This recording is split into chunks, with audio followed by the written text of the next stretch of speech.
Conscience and Blessed John Henry Newman. Now, the title has been presented precisely like that because some of you will know something about conscience, but many of you will know nothing about Blessed John Henry Newman. And so I, therefore, want to make sure, at least at the end of this session, that one will be able to know something about John Henry Newman. And I also hope to present, in the time available to me, a nice example of what we mean by our 4 C's. So when we're talking about competence, conviction, community, and compassion, I'm hoping that the whole life of Newman in itself will illustrate precisely what that was all about. And who was John Henry Newman? Let's go back to the 19th century. He was born in 1801 and died in 1890, which means that he was born in England as from a Protestant family, and his background basically was what we would call these days evangelical Anglicanism.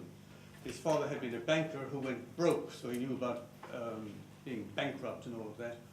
And his belonged to a family where he was the eldest of 6 children, and born in London, and then sent to a boarding school.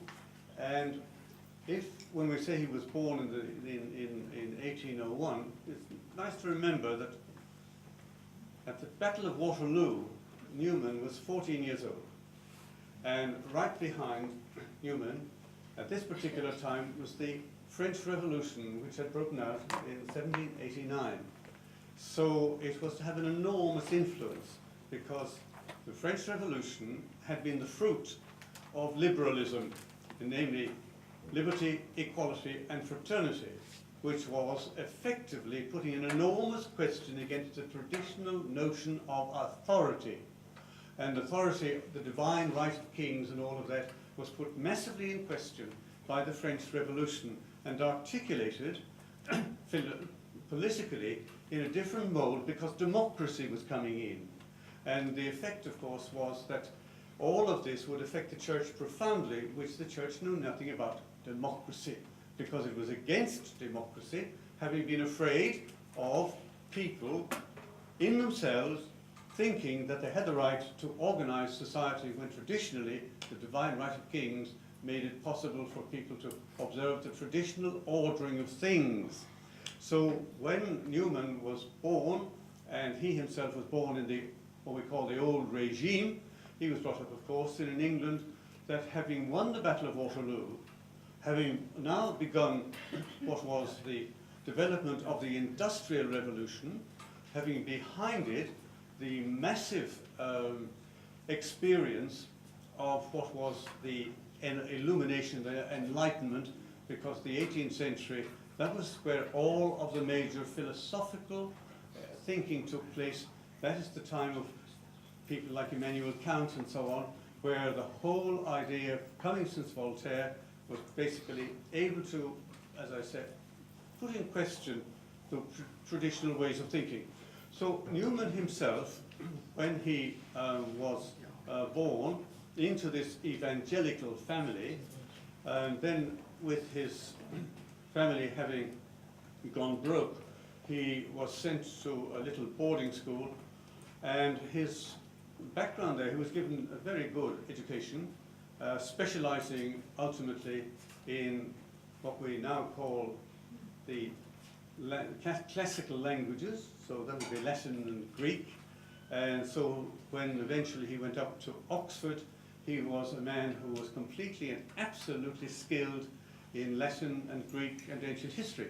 So he goes up to Oxford when he is basically 17 years old, and the only reason he went up to Oxford is because the local curate came along and said, "Where are you going to university?" And when the actual carriage arrived at the door, it said the local Anglican curate came in, and he said, "Well, I was at Oxford," so the dad said, "Well, John Henry is going to Oxford." And that's how he ended up at Oxford. So when he ended up in Oxford, as a young man, behind him he had had one fundamental experience, which remained with him all his life. At the age of 15, as an evangelical Anglican, he had a religious conversion. He had an experience of God, And this experience of God was that there were two luminously self-evident beings, God and himself. So he had an extraordinary understanding of the presence of God. And it never left him all his life. So he was very blessed. So that no matter what happened to him, he had that conviction. And that conviction, as I say, stayed with him. Now, when he goes up to Oxford, he was a precocious intellect, of course, and he studied at Trinity College, Oxford, and then he got a fellowship at Oriel. Now, in Oriel College, Oxford, that's where all the clever chaps were, because Oxford was just coming out of a rather bad period when thinking was at a low ebb. But when he goes to Oriel, he comes into contact with the top thinkers in Oxford University. And he is very, very much affected by this, and the effect that it has upon him is to also, as he said, go in the direction of what ultimately was called liberalism. And when he studied at Oxford, and having got a fellowship of Oriel, not only was he excellent in classics, he also specialized in mathematics, and he was a contributing person to logic under a man called Whately. All of these things would mean that his intelligence is extremely finely tuned at every level. Now, when he's in Oxford and he eventually becomes an Anglican vicar, he began as an Anglican curate and then went on to take over as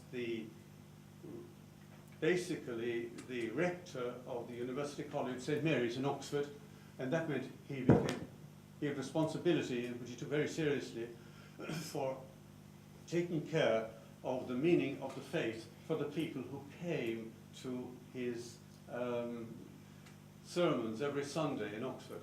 Now, he lived in Oxford from basically the time we went up there as a young man until 1845, when he became a Catholic. And so what happened? Why did he become a Catholic? And this is one of the great stories of conversion. Because as Newman, having this terrific sense of the divine, he also having this very sharp intellect, having become an Anglican curate and then being the preacher of St. Mary's, a very sensitized conscience for the way in which the faith could be transmitted to the academics and the people who went up to Oxford. And what was the major problem? His major problem as he was making his way was the incursion into the life of England of liberalism. And what was liberalism? Basically, he would define it later as the anti-dogmatic principle. So what is the anti-dogmatic principle? It means that people have the right to question all authorities and to make all authorities subject to their own private investigation to satisfy their intellectual possibilities and satisfactions among themselves. In other words, you're now on the road to supreme individualism, and that is to put massively in question the whole tradition. And since Anglicanism was by state established, because Anglicanism in England was under the state, and therefore when anything that would need to be readapted in Anglicanism would be under the control of the government. And since the government was responsible for basically seeing Anglicanism as basically sort of its arm for organizing itself and the basically organization of society, Newman said, this is terrible. How can people who don't believe in anything have a right to decide what the church should do, how it should conduct itself, what doctrines should be preached, and how the life of a sacramental world should be lived? He said, it's outrageous. And so he suddenly found himself looking where? What was the church like from the beginning? And so that's where he then begins to study the history of the fathers of the church. what was it like coming from New Testament times into the time of Constantine, and then moving from that point into the development of a sacramental system, a hierarchical system, a dogmatic system, where ultimately the meaning of the church was defined in council with people who had a right to do so. So therefore you've got a hierarchical principle, you've got a sacramental principle, you've got an authority principle, and therefore liberalism, what right does liberalism have to put that in question? People said to him, but if you go back to the New Testament times, you will find that the church that developed at the time of the fathers is not exactly the same as the church in the days of New Testament, because there were no bishops, there were no sacraments, there was no sort of sacramental system. Yet by the time you get to the fathers, you've got conciliar sort of approaches, you've got bishops, and so on. And that's where he then developed this famous thing called the development of doctrine. He said that doctrine developed, not revelation, but doctrine is the name that you give to the interpretation of revelation. Theologians exist to interpret the revelation and to show how it has unfolded in history, and that itself is a most important aspect of revelation. Very famous phrase, he said, given the idea of revelation, that God would reveal himself, it is to be expected that that revelation would be protected by an authority, magisterium. He said that's an antecedent expectation. It wouldn't be just out there with anybody deciding what it meant. If God gave a revelation, he would have given the means also for showing the importance of protecting, developing, and protecting that revelation. So you see, that's his position. So he said, to be deep in history is to cease to be a Protestant. So in other words, the authority principle, which had been questioned at the Reformation, has been reasserted by Newman as he makes his way towards Catholicism. He said, why Catholicism? He said that fathers of the church made us Catholics because he found bishops, sacraments, and a whole system associated with the protection of that revelation and the transformation of the human heart in the interest of holiness. So Newman then, in his making his presence felt in Oxford, the place where he made his presence most felt, of course, was in the university pulpit and his publication of his sermons. And what did he ultimately come to believe in and think was most important? And now I quote him. He wrote a very famous sermon called The Thought of God, the Stay of the Soul. And his sermons were such that all of the people or anybody in Oxford would go to listen to him. Because Newman got the reputation, as he developed what was called the Oxford movement, basically a movement to Catholicize the Church of England, to make it more Catholic. And make it more Catholic by making it more in conformity with the way of the Church of the Fathers lived. And therefore it would mean that the Protestant principle, with its individualism, was being X'd out all the time. And therefore the accent was falling more and more on what would be the most fundamental issues. What are the most fundamental issues? This famous sermon. You can ask yourself this, because Newman is right up to date. What is the true happiness of man? He said in this famous sermon. The true happiness of man is not to know, or to affect, or to pursue. It is to love, to hope, to joy, to admire, to revere, to adore. That's the true happiness of man. Now you know what he's questioned. He has questioned the superiority of the intellect as a purely independent approach to reality. He said, we're not like that. As human beings, we are not living just by mathematics and physical sciences. We are not leaving out our emotions, our love, our hope, our joy, and so on. All of that is so fundamental. It's a fundamental aspect of human beings. Therefore, it must be protected in the church. What can you not do with those, what we call now existential categories? You can't give them a logical status. In other words, the reality is not less because you can't express it in purely categories that are associated with logic, mathematics, or scientific. So he said the problem of our day is people reducing everything to mathematics. Because we've made such magnificent economic process, the whole world seems to think that mathematics and science and so on are the most important things in the world. He said, that's outrageous. We are leaving out half of the world to basically privilege the other half. That's wrong, he said. And how would he be able to sort of make a major sort of statement about this looking at history, because he was an historian?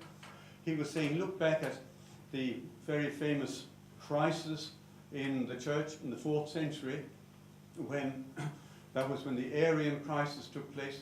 That was the point at which the divinity of Christ had been put in question, even though it had been believed for so long. And as he looked back in that particular period, then there was a major person in his life. Athanasius was his hero, but the person who gave him the formula that he really found most interesting and would stay all the time was St. Augustine. St. Augustine died in 431, and so St. Augustine was fighting the Donatists. Here were the Donatists, there were the heresies. Heresies always come out of what is the normal mainstream of reality believed, right? Heresy is always the external object coming from outside. The mainstream stays, right? Heresy is heresy on something, but the main faith stays. And when Augustine was fighting the Donatists, and there were more Donatists in Hippo, where Augustine was then bishop, how did Augustine solve the problem? He said, securus judicat orbis terrarum. Basically, the whole world can't be wrong. In other words, if you take the fundamental experience of the church from the beginning, it's the other people who are coming in who are destroying it. Therefore, it's the stream of tradition lived faithfully all the time that preserves it. Securus, it's secure. So the whole world can't be wrong. And so if he looked across the whole world, the whole Catholic believing world all over the place, they can't all be wrong. So he says, if that's the case, where's Anglicanism? It's wrong. So once he got that sort of approach, he's able to judge Anglicanism against the way that the church was developing through the Donatists, right up to the Reformation, till you get to Luther. What were they doing, he said? They questioned the fundamental stream of tradition, which was developing all the time in the interests of the believing, practicing holiness of the church. And so now he has another conversion. I hope you're following me. In other words, he found himself with this tendency originally as a logician, a mathematician, to take the liberalism, as he would say, is the shortcut approach. It's the formula. But it leaves out half of existence en route. So it says, right, what we've got to do is privilege the rest and make sure we get it right. And so all metaphysics, he says, should be written in the first person.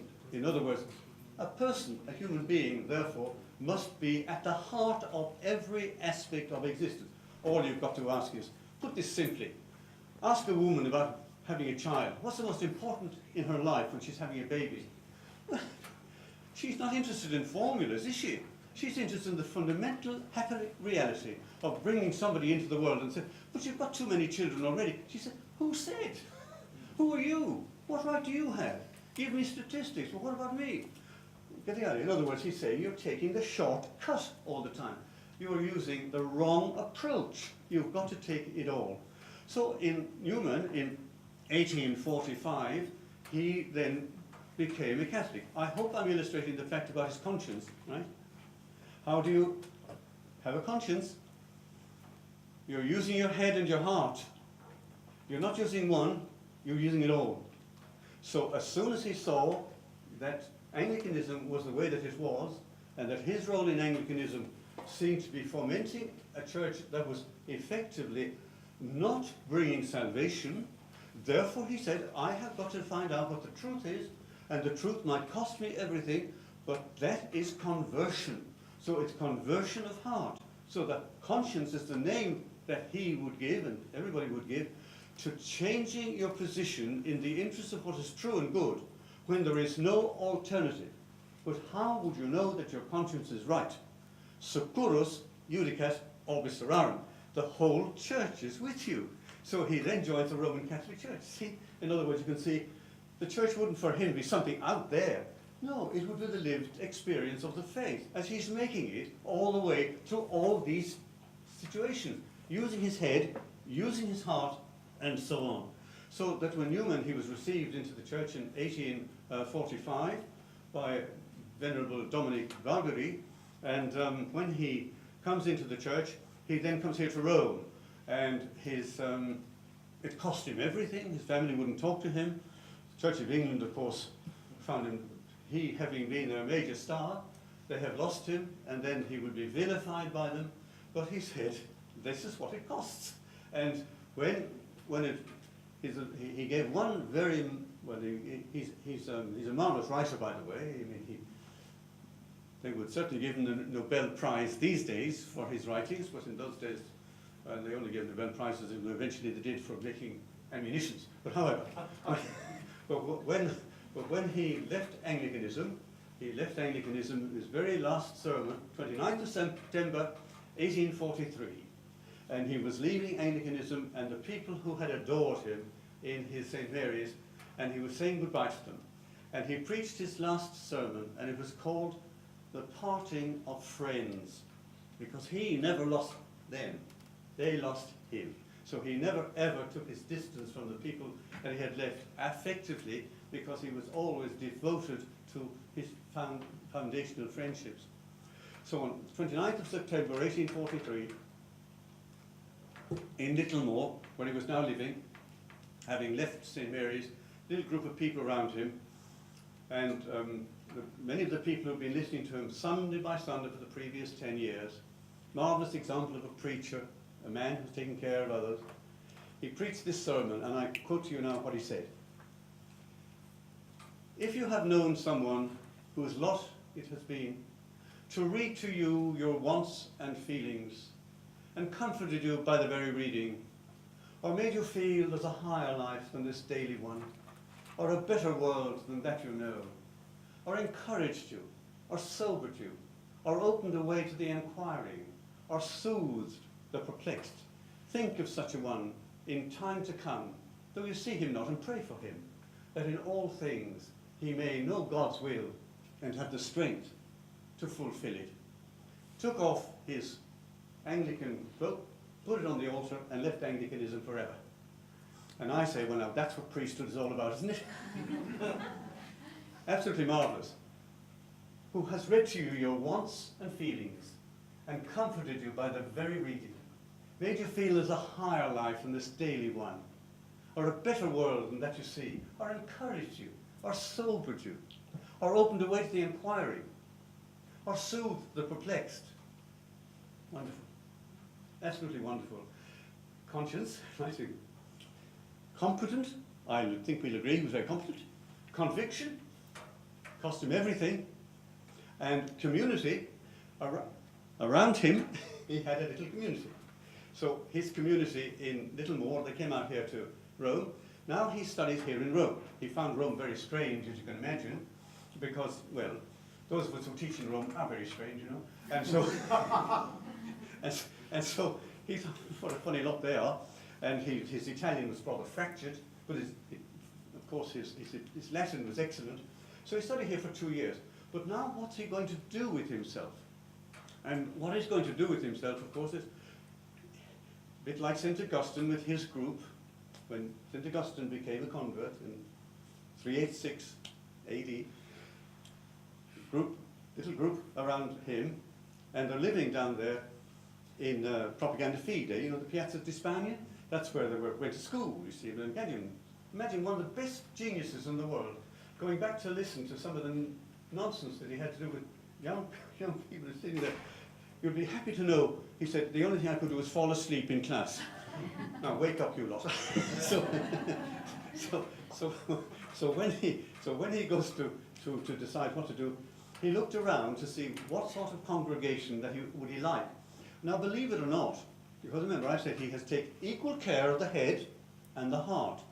One of the novels, or perhaps the novel that most moved him, was this very famous novel called I Promessi Sposi, which is the famous novel by Manzoni, written here in Italy. And it's all about how the Council of Trent had been brought into the actual life of the world by this marvellous man who was Carlo Borromeo, St. Charles Borromeo. And this novel is all about the way that that particular novel had affected life in Italy, bringing the Council of Trent into the pastoral life of the church. This had an enormous effect upon Newman. There's one man there called Fra Cristoforo, and Fra Cristoforo was a Cappuccino, a Capuchin priest, and at the time of the plague, he looked after the people in Milan when they were all dying of the plague. And Newman said, I want to be like that. Here's this genius, you see, but he's got the pastor's heart. He's got his conscience. But he didn't become a Capuchin, he became an Oratorian. So he went down there on the Vittorio Emanuele, you'll find La Chiesa Nuova. And that's where Philip Neri had founded the Oratorians. And the Oratorians then for Newman, that's exactly right, because I can keep my group, we're all independent, keep our own business, have our own sort of way of authority and so on. And so when Newman then said, right, I'll ask permission to establish the oratory in England, and they went to Birmingham, and then they set up the oratory in Birmingham, and that's where Newman would spend from 1847 onwards until he died in 1890, and he moves in into that Catholic faith, and believe it or not, my time is up. Now, do you want me to continue or don't you? Yes, well, there you are, but to see what happens. So, so I'm hoping I'm illustrating what conscience does. Not just the way you talk about it, but the way you live it. And when you're talking about, in other words, it isn't a lot of formulae. It is a way of life. And you see, where did Newman get this idea of a way of life? He got it from Aristotle, believe it or not. And what was the word that was in Aristotle? It's the very famous Greek word called phronesis. It is the feel for life, where effectively you are profoundly influenced by the way other people interrelate with you. So you can't be good if you don't meet good people. And you'll never be converted unless your heart is open to being converted. So what Newman was saying all the time, don't give us definitions, let's have much more examples.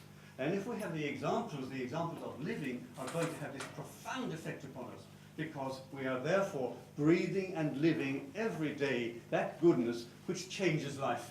And so don't go out there arguing all the time with atheists. He said you're wasting your time, because all they're doing is they're arguing logically, and all they're doing is producing formula. And he's saying, but the formula of life is the way you interrelate. And if you have a community, now you see where I've arrived, our very famous third aspect of our conference, community. Because if you have a community, then you have the support of the community. Then you can live and breathe in the community. Then you're safe in the community. You're protected by it. And you can relax in it. And so when Newman, with his Oratorians, he was able to come back to England, and then he began what was the second phase of his life in England, where he then took on all the big issues. Now, since time is going to run out, I just want to say what he did, because most people have, I think, completely misinterpreted him if they think that he was somehow or other anti-authority. It's ridiculous, because the whole commitment of his life was precisely to uphold authority. But how do you know the difference between good authority and bad authority? Well, that's where you need community to help you. It isn't just me deciding what is good authority. But on the other hand, I must have a conscience in order to know what is good. I must have a conscience in order to know what was bad. So when he comes back to England then, he begins to bear massive witness to the Catholic faith in England. And he was basically hated in England until he was accused, shockingly, of having been a crypto-Catholic all the time before he became a Catholic. In other words, people had said about a man called Charles Kingsley, had accused him of basically being a liar, and said that he was pretending all the time to have been an Anglican and a Protestant, when all the time he was a crypto-Catholic. Newman said, that's shocking. I have now just been accused, and at the same time, they said, and by the way, all Catholic priests are like that. That's when he wrote his Apologia, and he wrote the Apologia in 1864, where he said, this is the history of my religious opinions. And then people saw for the first time the major journey that he made. That book, the Apologia, is to be basically read in one hand while you're reading St. Augustine's Confessions in the other. See? And you'll see just how very interesting they are. Now, when he produces the Apologia, suddenly he's famous again, because they realize this marvelous man who had been adored for his intelligence and his genius and so on. Now everybody says, but Newman is wonderful.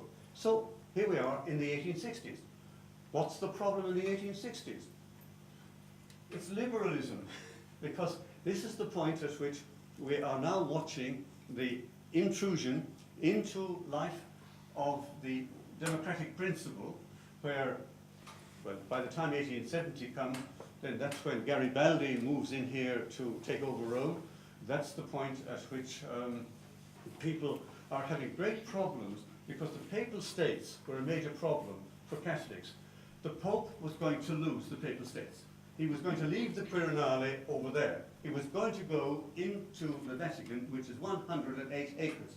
And the French were protecting him until 1870. Then the French and the Germans had a fight in 1870, and the French garrison was withdrawn from Rome, and that meant that Garibaldi walked in and took over Rome. And that was the end of the Papal States. And the Pope then disappeared into the Vatican. And people were saying to Newman, are you worried about that? He said, not a bit. They said, why not? He said, the Pope doesn't need the Papal States. He said, in other words, we're all mixed up in politics. It's the last thing in the world we want. And they said, but you became a Catholic. He said, yes, but whoever said that the political aspect of papacy was a fundamental part of my faith? Get the idea? And then, what happened at that particular point? At that particular point, we have a very famous council. It is the First Vatican Council. And what happens at the First Vatican Council? The definition of papal infallibility. And what was defined there, it was that the Pope is supreme and ordinary and immediate authority over all the church everywhere in matters of faith and morals. Newman looked at the definition. He said, thank God it's narrow, because I thought they might have included the Papal States, which he was against. You see? So you use your head and your heart. But he believed in the infallibility. He said, I've always believed it. So why define it?